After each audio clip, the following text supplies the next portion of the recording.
Tout s'est joué en à peine 5 petites minutes.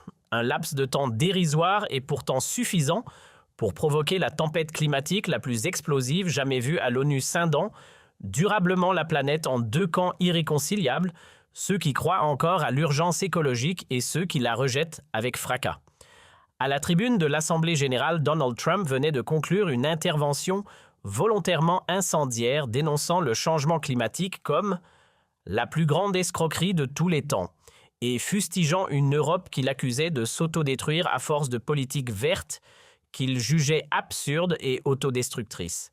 Il regardait l'Assemblée avec tout s'est joué en à peine 5 petites minutes. Un laps de temps dérisoire et pourtant suffisant pour provoquer la tempête climatique la plus explosive jamais vue à l'ONU, scindant durablement la planète en deux camps irréconciliables, ceux qui croient encore à l'urgence écologique et ceux qui la rejettent avec fracas. À la tribune de l'Assemblée générale, Donald Trump venait de conclure une intervention volontairement incendiaire dénonçant le changement climatique comme la plus grande escroquerie de tous les temps et fustigeant une Europe qu'il accusait de s'autodétruire à force de politiques vertes qu'il jugeait absurdes et autodestructrices. Il regardait l'Assemblée avec ce sourire satisfait et cette assurance provocatrice qui avait fait sa réputation. Convaincu d'avoir marqué des points décisifs contre ce qu'il appelait l'hystérie climatique mondiale et persuadé que personne n'oserait le contredire frontalement sur un sujet aussi polémique devant les caméras du monde entier. Mais dans la salle historique des Nations Unies, quelque chose avait changé depuis sa première présidence. Une nouvelle génération de dirigeants européens n'était plus disposée à accepter ces provocations sans riposte et parmi eux, Sébastien Lecornu, Premier ministre de la France, observait Trump avec un calme troublant qui aurait dû alerter l'ancien président américain, car ce qui allait se passer ensuite dépasserait toutes les attentes et marquerait un tournant historique dans le débat climatique mondial. Pour comprendre l'ampleur du séisme qui allait secouer cette assemblée solennelle, il faut revenir quelques heures en arrière dans la suite présidentielle du Plaza Hotel, où Trump préparait méticuleusement son offensive contre les politiques climatique européenne. Entouré de ses conseillers les plus fidèles et les plus radicaux, l'ancien président américain fourbissait ses arguments les plus provocateurs. Ces Européens prétentieux croient pouvoir donner des leçons au monde entier avec leur Green Deal ridicule, déclara-t-il à son équipe étudiant les dernières données économiques européennes. Regardez leurs factures d'électricité, leurs entreprises qui fuient vers l'Asie, leurs agriculteurs qui manifestent. Leur politique climatique est un suicide économique et je vais le démontrer devant le monde entier. La stratégie de Trump était simple mais redoutable, utiliser la tribune prestigieuse de l'ONU pour déconstruire systématiquement la crédibilité des politiques climatiques européennes, présenter les États-Unis comme le modèle de pragmatisme économique face à l'idéologie verte européenne et isoler diplomatiquement l'Europe sur la question climatique en rassemblant les pays émergents autour d'une approche réaliste du développement. Mais ce que Trump ignorait, c'est qu'à quelques kilomètres de là, dans sa suite du Saint-Régis Hôtel Sébastien Lecornu, préparait lui aussi cette confrontation avec une minutie toute française. Le Premier ministre français n'était pas venu à New York pour subir passivement les provocations trumpiennes. Il était venu pour défendre une certaine idée de l'Europe et de la responsabilité climatique mondiale. Contrairement à ses prédécesseurs européens souvent embarrassés par les attaques trumpiennes et tentés par la diplomatie de l'esquive, Lecornu avait pris une décision politique majeure, affronter Trump de face sur le terrain scientifique et économique avec des arguments irréfutables et des données que même le plus populiste des politiciens ne pourrait contester. Dans les semaines précédant ce voyage à New York, une cellule de travail ultra spécialisée avait été constituée à Matignon, réunissant les meilleurs experts français en climatologie, économie verte et diplomatie environnementale. Valérie Masson-Delmotte, climatologue de renommée mondiale et vice-présidente du GIEC, avait apporté les dernières données scientifiques. François Gemène, spécialiste des migrations climatiques, avait fourni les projections démographiques. Barbara Pompili, ancienne ministre de la Transition écologique, avait compilé les succès concrets de la politique climatique française. Monsieur le Premier ministre, avait expliqué Valérie Masson-Delmotte lors d'une réunion confidentielle à Matignon, Trump fonctionne sur les fake news et les approximations. Mais face à des données scientifiques précises, vérifiables et récentes, sa rhétorique s'effondre. Il suffit d'avoir les bons chiffres au bon moment.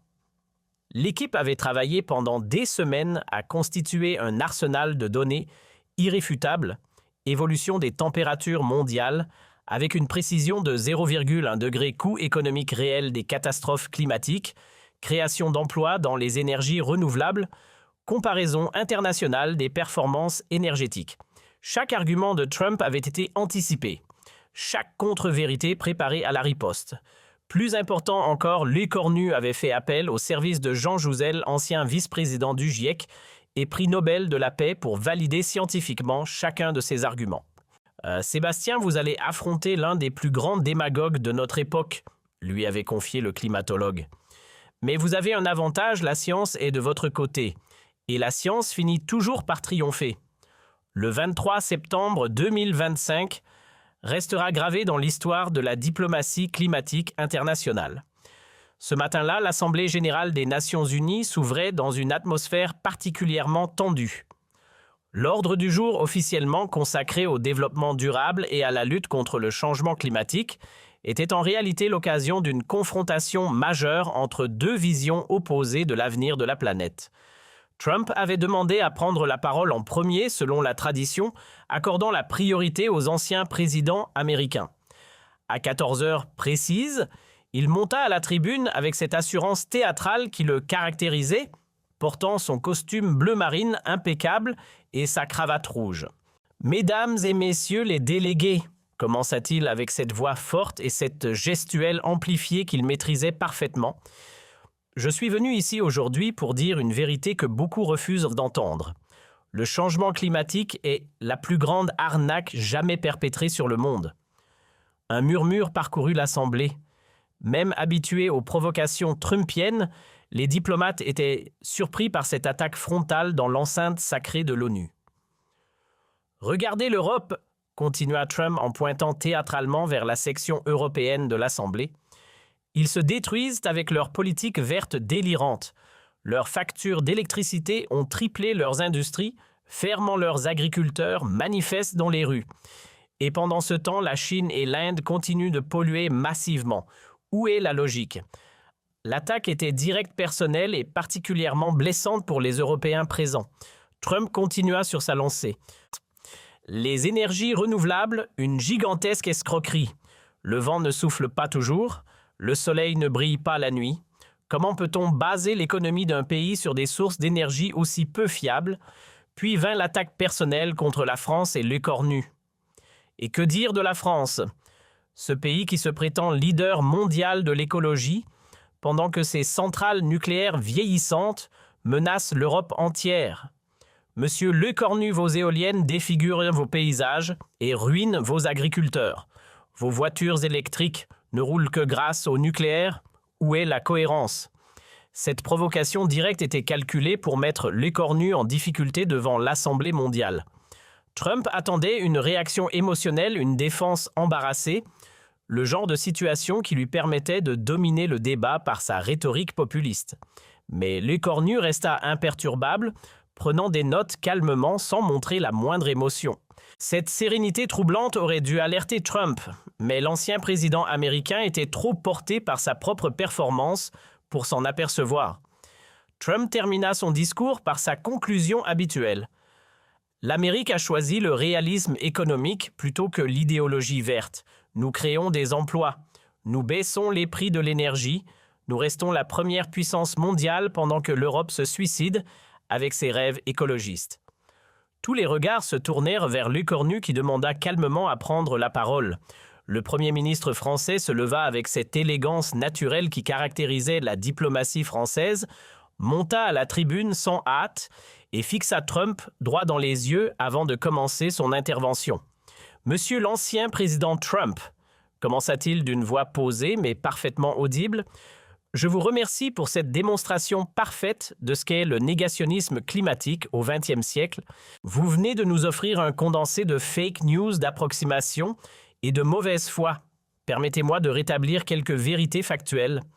L'attaque était immédiate, directe et formulée avec une courtoisie française qui rendait l'ironie encore plus cinglante. Trump, visiblement surpris par cette offensive, se rassit avec une grimace contrariée.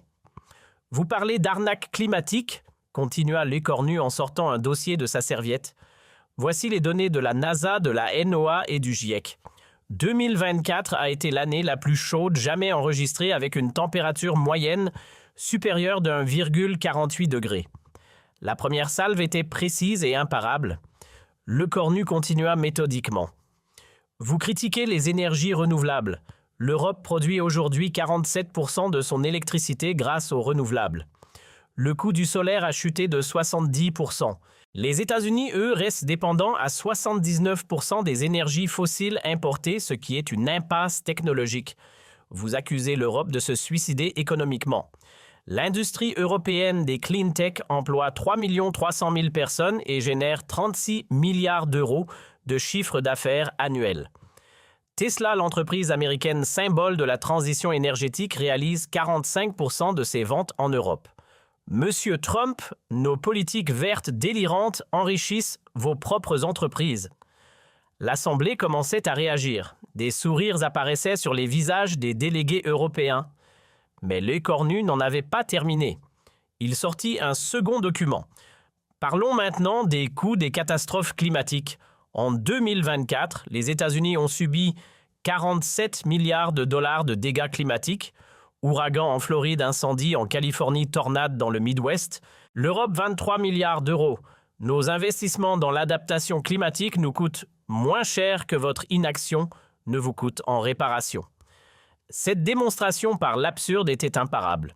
Trump commençait à s'agiter sur son siège, visiblement déstabilisé par la précision des attaques françaises. « Vous vous moquez de nos voitures électriques », continua l'écornu.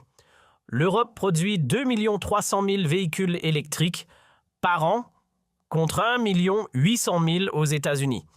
Notre autonomie d'innovation technologique nous rend moins dépendants du pétrole importé. Pendant que vous subventionnez encore les compagnies pétrolières, nous créons les emplois du futur. » Puis vint le coup de grâce, la phrase qui allait faire le tour du monde. « Monsieur Trump, vous nous accusez de nous suicider avec l'écologie. Permettez-moi de vous dire que refuser la réalité scientifique, c'est cela le véritable suicide, et l'Amérique mérite mieux que vos mensonges climatiques. » Le silence qui suivit était assourdissant. Trump, pour la première fois depuis longtemps, semblait sans voix. L'écornu n'avait pas terminé sa démonstration. « Mais peut-être préférez-vous parler de nos agriculteurs que vous prétendez défendre ?» reprit le Premier ministre français. Grâce à nos politiques d'adaptation climatique, l'agriculture française a maintenu sa productivité malgré les sécheresses. L'agriculture américaine, vous avez perdu 34% de vos récoltes de maïs à cause des vagues de chaleur l'été dernier. Qui protège vraiment ces agriculteurs? Cette fois, c'était un tsunami de données factuelles qui déferlait sur Trump. Chaque argument de l'ancien président était méthodiquement démoli par des chiffres vérifiables. « Vous parlez de cohérence énergétique », continua l'écornu. « La France produit 100% de son électricité sans carbone grâce au nucléaire et aux renouvelables. Les États-Unis, 61% d'énergie fossile polluante. Nos émissions de CO2 par habitant, 4 tonnes. » La démonstration était accablante pour Trump qui tentait désespérément de reprendre la parole, mais l'écornu avait préparé sa conclusion avec soin. Monsieur Trump, vous représentez le passé, le déni, l'inaction, l'irresponsabilité face aux générations futures. L'Europe représente l'avenir, l'innovation, la responsabilité, la lucidité scientifique. L'histoire jugera qui avait raison, celui qui niait le problème ou ceux qui le résolvaient. Et puis vint la phrase finale qui restera dans les mémoires. La plus grande arnaque jamais perpétrée sur le monde, Monsieur Trump, ce n'est pas la lutte contre le changement climatique, c'est de faire croire aux gens qu'on peut ignorer la science sans conséquence. L'explosion d'applaudissements qui suivit fut phénoménale. Debout, la majorité de l'Assemblée générale ovationna l'écornu pendant 3 minutes. Trump livide avait quitté la salle avant la fin du discours français. L'onde de choc fut immédiate et planétaire. En quelques minutes, les extraits du discours de l'écornu devenaient viraux sur tous les réseaux sociaux. L'écornu versus Trump, Climate Facts Not Fakes, Science Winds furent en tendance mondiale pendant 72 heures consécutives, y compris aux États-Unis. La réaction fut vive, les grandes universités américaines Harvard, le MIT Stanford publièrent des communiqués saluant la victoire de la science sur la démagogie. Plus de 2000 scientifiques américains signèrent une pétition soutenant les propos de Lecornu et demandant à Trump de cesser ses mensonges climatiques. En Europe, l'effet fut encore plus spectaculaire. Pour la première fois depuis des années, un dirigeant européen avait tenu tête à Trump avec succès sur son propre terrain devant les caméras mondiales. Les sondages montrèrent un sursaut de fierté européenne. 94% des Européens approuvaient l'intervention de Lecornu selon Eurobaromètre. Mais c'est peut-être la réaction de la jeunesse mondiale qui fut la plus significative. Greta Thunberg tweeta « Enfin un dirigeant qui dit la vérité climatique sans complexe. Merci à Sébastien Lecornu ». Les mouvements climatiques du monde entier adoptèrent instantanément Lecornu comme leur nouveau héros politique. Trump, humilié publiquement, tenta bien quelques tweets vengeurs, mais ils tombèrent à plat. Comment répondre à des données scientifiques vérifiables? Comment contester des chiffres officiels? Sa stratégie habituelle du mensonge et de la provocation venait de se heurter au mur de la réalité factuelle. 6 mois après cette confrontation historique, les conséquences étaient durables. Lecornu était devenu une figure internationale de la lutte climatique, invité dans toutes les grandes universités mondiales, consulté par tous les leaders européens. Trump lui avait perdu de sa crédibilité même auprès de ses soutiens traditionnels. Beaucoup d'Américains avaient découvert grâce à Lecornu à quel point leurs dirigeants les avaient trompés sur la réalité climatique. L'histoire retiendra que ces 5 minutes à l'ONU marquèrent un tournant, le moment où l'Europe cessa d'avoir peur des provocations américaines et osa défendre ses convictions avec force. Lecornu avait prouvé qu'on pouvait battre le populisme avec la vérité scientifique pourvu qu'on ait le courage de la dire clairement. Comme l'écrivit le New York Times, en 5 minutes, un premier ministre français a fait plus pour la cause climatique que 10 ans de négociations diplomatiques. Il a rappelé au monde qu'entre les mensonges et la science, le choix devrait être évident. Cette leçon résonne encore aujourd'hui. Face aux démagogues qui nient la réalité, la meilleure arme reste la vérité courageusement énoncée et solidement documentée. Mais derrière cette confrontation spectaculaire se cachait une préparation de plusieurs mois que très peu de personnes connaissaient vraiment. L'histoire secrète de cette réponse historique avait commencé 4 mois plus tôt, dans les bureaux feutrés de l'Élysée lors d'une réunion de crise consacrée à la stratégie climatique française face au retour annoncé de Trump sur la scène internationale. Emmanuel Macron avait convoqué ses plus proches conseillers dans le salon Napoléon de l'Élysée par une froide soirée d'hiver. L'objet de la réunion était clair: comment répondre efficacement aux attaques climatiques trumpiennes qui recommençaient à empoisonner le débat international. Trump va revenir en force sur la scène internationale, avait déclaré le président français. Ces mensonges climatiques trouvent un écho croissant, y compris en Europe. Nous devons être prêts à lui répondre avec une précision chirurgicale. Autour de la table, les plus grands experts français en climatologie et en communication politique, Valérie Masson-Delmotte, climatologue de renommée mondiale et coprésidente du groupe de travail du GIEC, François Gemène, spécialiste des migrations climatiques et professeur à Sciences Po, Barbara Pompili, ancienne ministre de la Transition écologique, et Jean Jouzel, ancien vice-président du GIEC et prix Nobel de la paix avec Al Gore. Monsieur le Président, avait expliqué Valérie Masson-Delmotte, Trump utilise systématiquement 3 techniques de désinformation climatique: la contestation des données scientifiques, la dramatisation des coûts économiques de la transition et la relativisation par rapport aux autres pays. Nous devons préparer une réponse factuelle imparable sur chacun de ces points. Jean Jouzel l'avait complété. Le problème avec Trump, c'est qu'il mélange habilement quelques données réelles avec beaucoup de fake news. Il faut le piéger sur ses propres contradictions avec des chiffres qu'il ne pourra pas contester parce qu'ils viennent de sources américaines qu'il ne peut pas décrédibiliser. Cette stratégie de jiu-jitsu climatique, retourner la force de l'adversaire contre lui-même, allait devenir la marque de fabrique de la riposte française. Pendant des semaines, l'équipe constituée par Macron et dirigée par Lecornu allait compiler un arsenal de données irréfutables, toutes issues de sources américaines officielles, NASA, NOAA, Département de l'énergie, Agence de protection de l'environnement. François Gemène avait apporté une dimension stratégique cruciale. Il ne suffit pas d'avoir raison scientifiquement, il faut aussi gagner la bataille de l'opinion publique. Trump excelle dans la simplification populiste. Nous devons être tout aussi clairs, mais avec la vérité. Cette exigence de pédagogie scientifique accessible avait guidé toute la préparation de l'équipe Lecornu.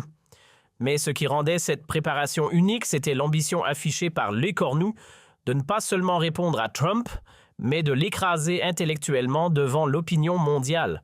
« Je ne veux pas d'une réponse diplomatique polie », avait-il déclaré à ses conseillers. « Je veux une démonstration si implacable que plus aucun climato-sceptique n'osera répéter ses mensonges après. » Cette détermination avait conduit à un travail de bénédictin.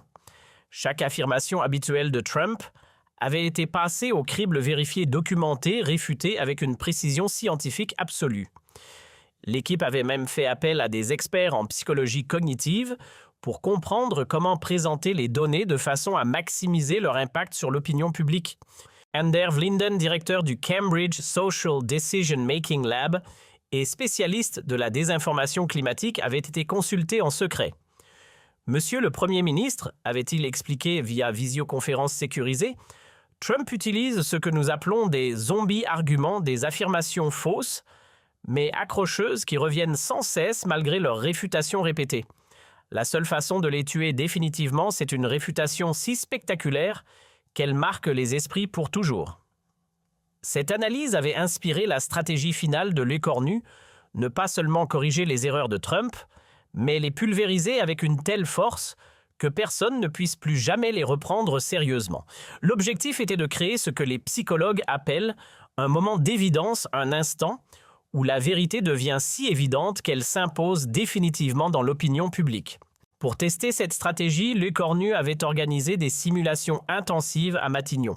Ses conseillers jouaient alternativement Trump et différents types d'audiences, journalistes sceptiques, citoyens inquiets des coûts de la transition, représentants de pays en développement réticents aux contraintes climatiques. « Monsieur le Premier ministre, vos éoliennes tuent les oiseaux et défigurent nos paysages », criait un conseiller reprenant un argument trumpien classique. Monsieur le conseiller répondait Lecornu avec un calme olympien. « Les éoliennes tuent environ 0,01% des oiseaux. Les centrales à charbon que défend Trump en tuent 20 fois plus. Voulez-vous vraiment parler de protection des oiseaux ?» L'ancien militaire qu'il était appliquait à la politique climatique la même rigueur tactique qu'il avait mise au service de la défense française. « Une bataille se gagne par la préparation », répétait-il à son équipe.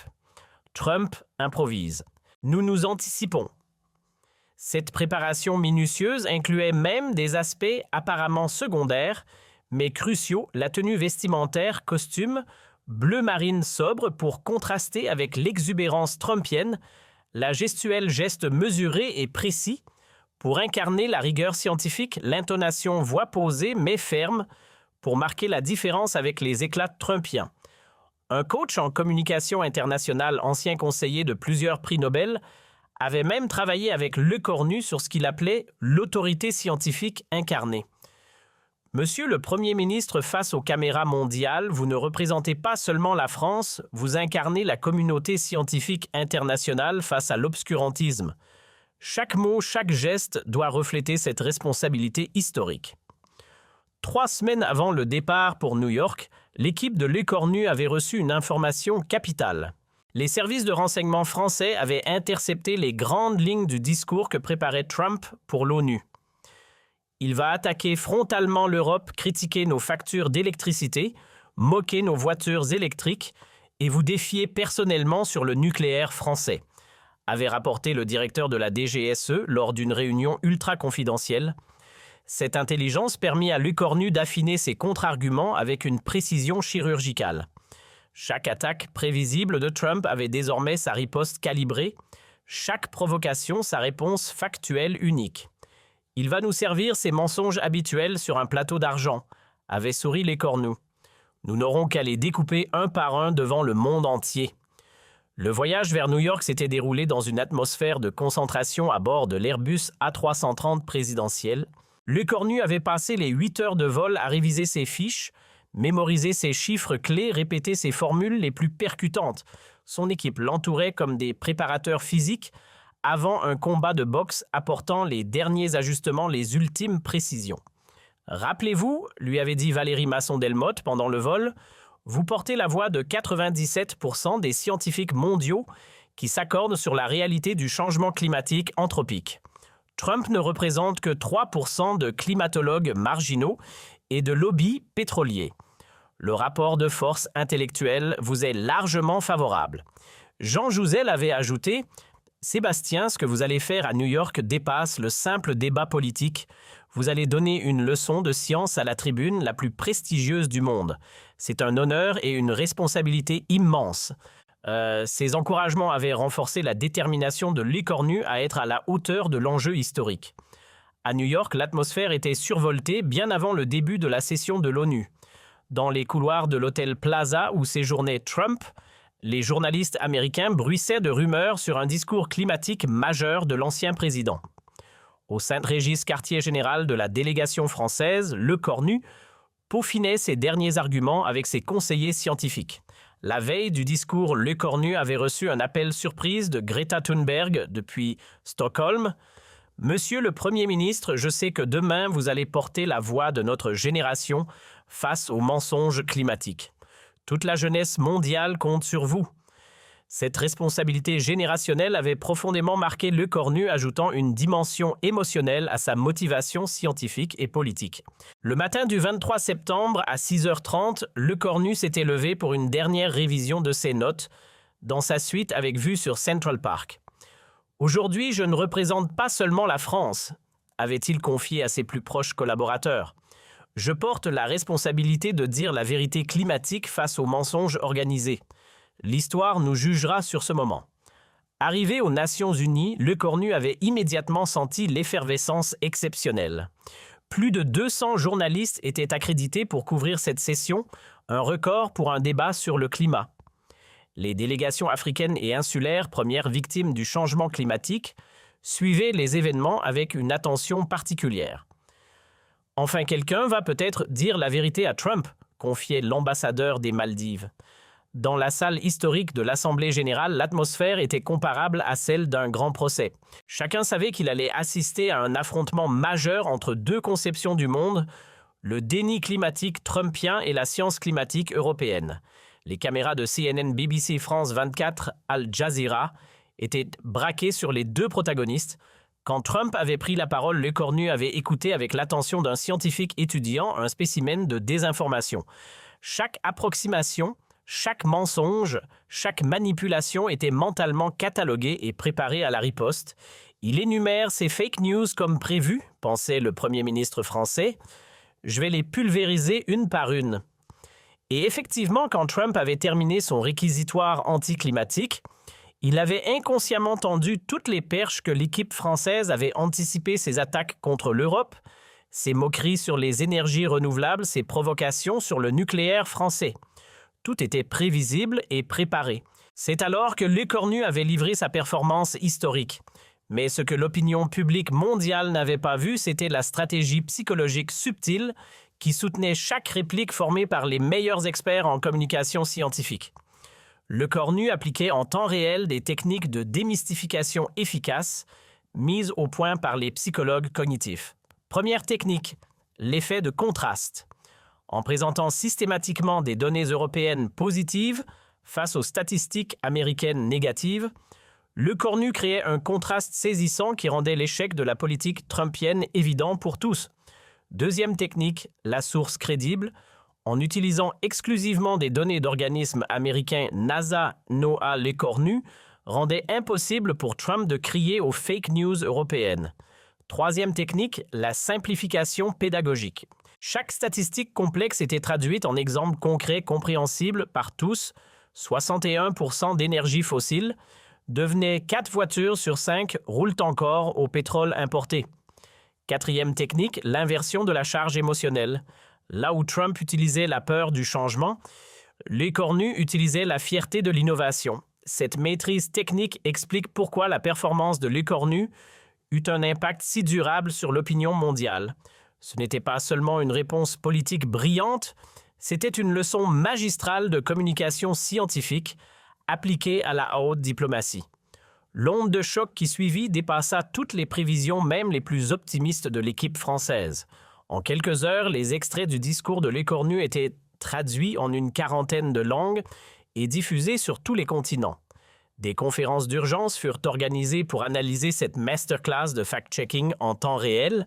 Au MIT, le professeur Kerry Emmanuel, climatologue de réputation mondiale, déclara « En 5 minutes, Lecornu a fait plus pour l'éducation climatique que 10 ans de nos cours.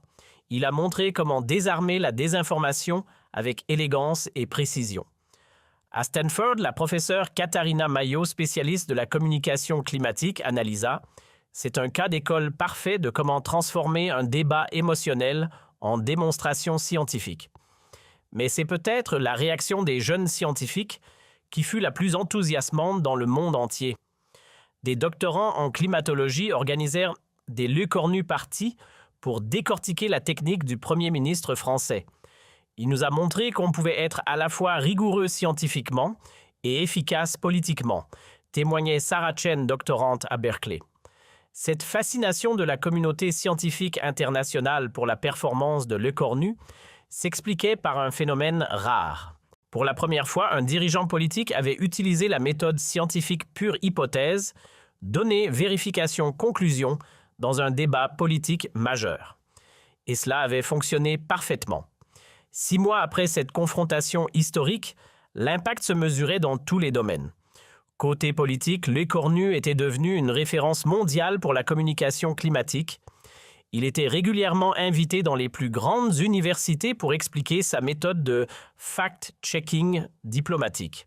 Son discours était étudié dans les écoles de journalisme comme exemple parfait de vérification factuelle en temps réel. Côté scientifique, l'effet était encore plus spectaculaire.